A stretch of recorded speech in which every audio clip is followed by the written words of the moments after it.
안녕하세요. 혼자 일해요의 글쓰는 푸들 동구 엄마입니다. 오늘은 저에 대한 이야기를 하는 시간이 아니고 저처럼 혼자 일하시는 1인 기업가분들, 프리랜서분들, 예술가분들, 자영업자분들을 모시고 이야기하는 혼터뷰 시간입니다.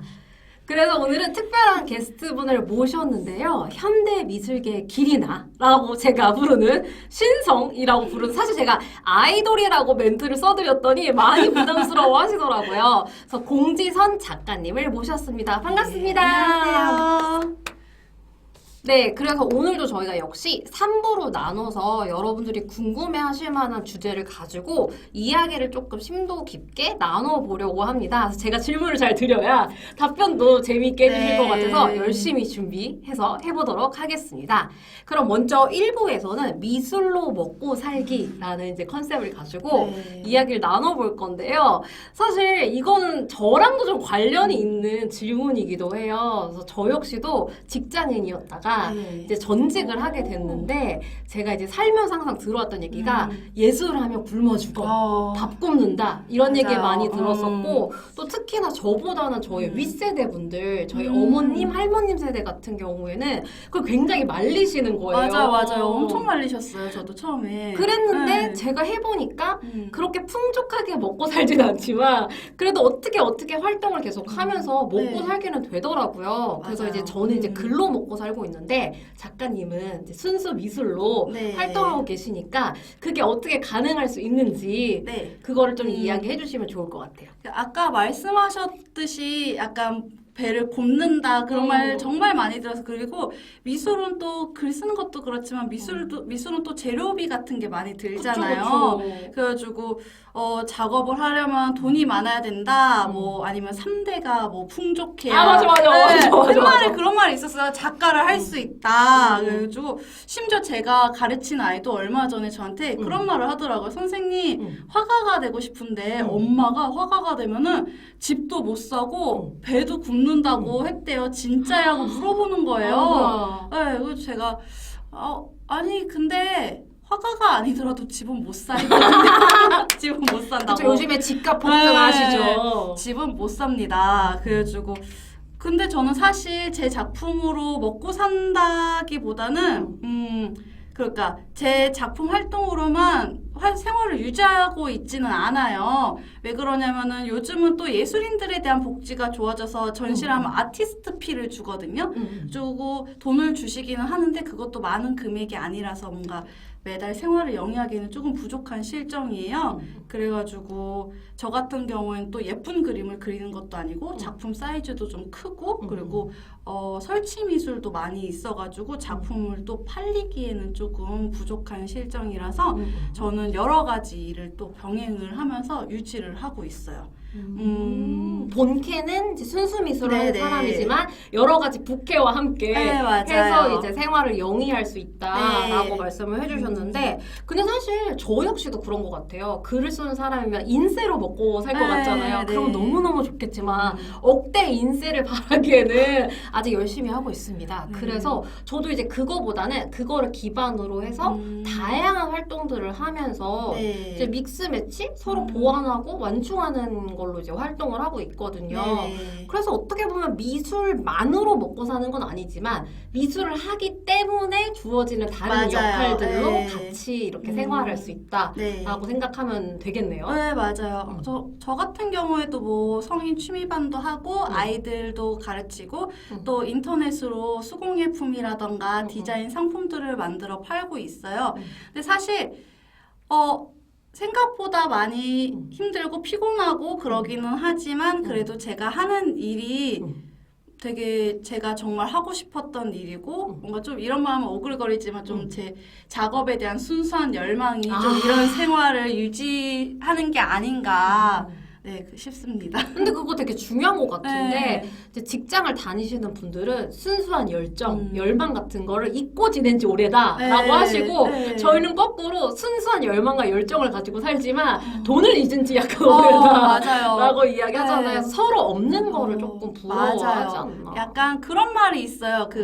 작가들이 만나면 돈 얘기하고 돈 많은 사람들이 만나면은 작품 얘기한다고. 네, 이게 그게 또 동서고금을 맞아요. 막론하고 다 비슷한 현상이라는 생각을 네. 해봅니다. 그러면 다음 질문 한번 드려보도록 할게요. 근데 사실 작가님을 제가 사석에서 뵌 게 딱 한 번이긴 하거든요. 네. 근데 그때 이제 식사를 하고 마을버스를 타고 이제 돌아가는 길에 이야기를 조금 나눠봤는데 이제 작가님 이미지도 그렇고 잘 모르니까 제가 생각했을 때는 뭔가 나긋나긋하고 여리여리하고 제가 없는 뭔가 우아한 청초함?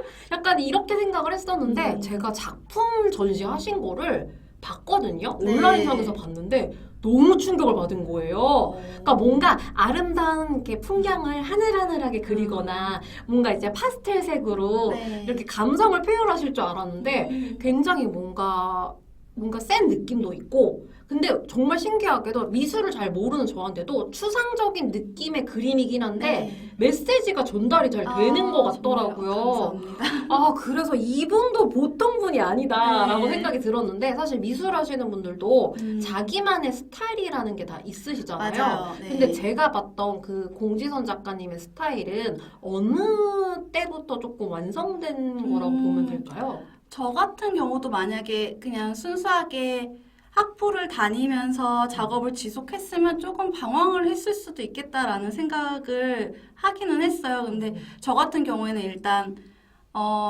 일단은 타과를 다니면서 뭐 개인적인 사정으로 여러 가지 일을 하면서 표현하고자 하는 바가 굉장히 명확했어요. 일단은 제가 표현하고자 하는 바가 굉장히 명확했기 때문에 거기에 따르는 스타일을 형성하는데 그렇게 오랜 시간이 걸리진 않았던 것 같아요. 네. 이런 말을 해야겠다, 이런 이야기를 풀어야겠다 하면서 다니면서 어느 정도 영감을 얻는 순간들이 있잖아요. 그 순간들에서 탐구를 굉장히 많이 했고 작업을 진행을 하면서 실패하는 걸 두려워하지 않았고요. 그렇게 진행을 하다 보니까 스타일 형성이 그러니까 이야기 따라서 만들어졌기 때문에 그렇게 오래 걸리지 않았던 것 같아요. 그러면 저는 사실 공지선 네. 작가님의 스타일이 뭔지는 알지만 네. 제가 미술을 잘 모르기 때문에 네. 그걸 뭔가 해시태그를 달아서 정리할 수는 없는데 다른 분들은 그럼 공지선 작가님의 스타일을 뭐라고 조금 정의해 주시는 편이세요?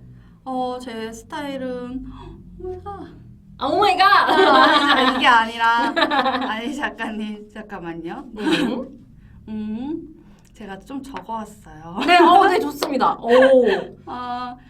제가 약간 그 고착적인 숭고함에서 벗어나 도구로 사용되고 소멸되는 사람들의 이야기 그리고 그 속에 마주하는 수많은 모순들 그리고 수능할 수 없는 필연적 상황에 처한 이들에 대한 얘기를 조금 채집을 하려다 보니까 예쁘게 표현될 수는 없는 것 같아요. 네, 그리고 그거를 직접적으로 표현하다기보다는 뭔가 다른 재미난 도구적인 요소를 이용을 해가지고 사람들이 직접 와서 체험을 할 수 있게끔 하는 거예요. 그래서 제 작업 스타일은 조금 이야기가 함께 한다는 그런 해시태그를 단다면 이야기가 아닐까 싶습니다. 뭔가 스토리텔링적인 네. 요소가 묻어있는 네, 그런 네. 작품들을 조금 하신다고 말씀을 해주셨네요.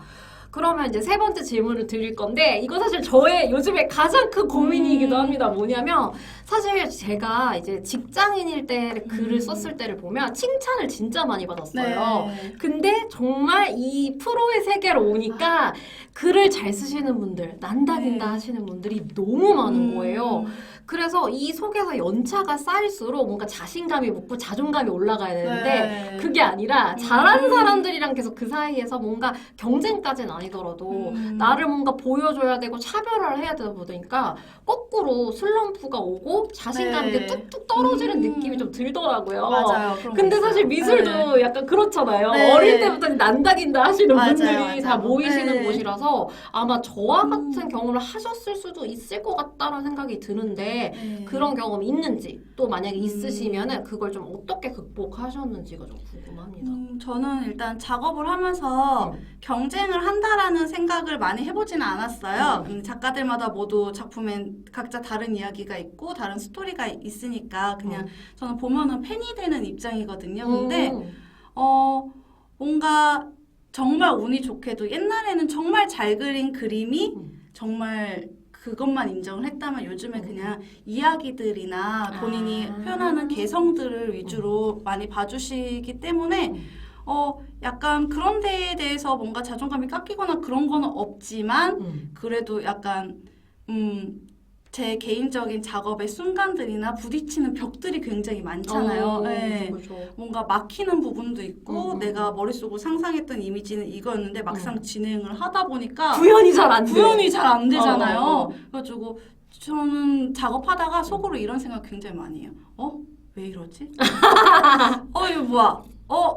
지금 어딜 가고 있는 거지? 속된 말로, 이거 못했는데? 약간 이런 식으로 약간 그런 생각을 많이 하기는 했는데, 또 저는 상대적으로 되게 저 자신에 대한 질책을 또 많이 하는 스타일이에요. 그래가지고 슬럼프도 있고 자존감도 많이 떨어진 상태가 지금이에요. 근데 네, 저도 그런 상태라 조금 방황 중에 있기는 해요.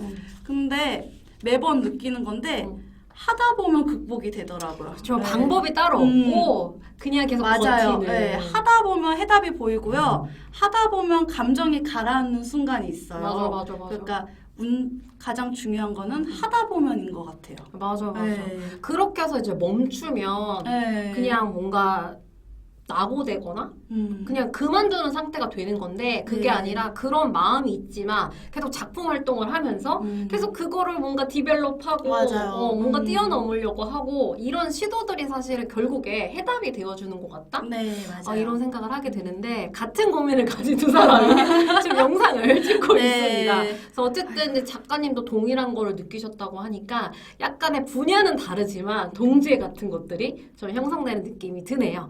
자, 그러면 저희 1부에서 이렇게 미술로 먹고 살고 그 다음에 작품 활동을 하면서 느끼는 어려움들은 뭐가 있는지에 대해서 이야기 나눠봤고요. 저희는 잠시 후 2부에서 다시 찾아오도록 할게요. 멀리 가지 마세요. 제발!